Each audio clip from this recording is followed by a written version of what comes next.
Champions ট্রফির উত্তরে Bharat Pakistan cricket match নিয়ে উত্তেজনা যখন তুঙ্গে, তখন পাকিস্তানের প্রধানমন্ত্রী শাহবাজ শরীফ করলেন এক চমকপ্রদ ঘোষণা। তিনি বললেন, আমরা ভারতকে হারাবই, যদি না পারি তাহলে আমার নাম শাহবাজ শরীফ নয়।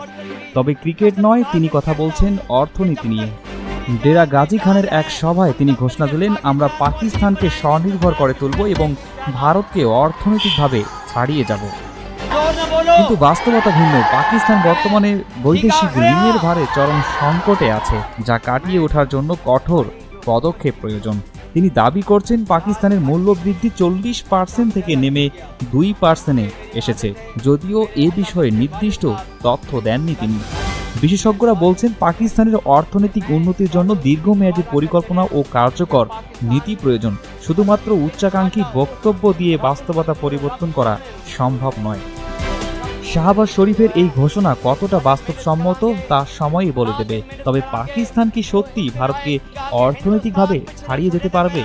আপনাদের মতামত জানাতে ভুলবেন না।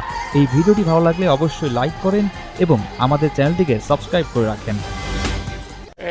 खोसा साहब फरमिंदे ने कि लिया कौन सा पुल नवाज शरीफ ने बनाया था। मैं मियाँ साहब को और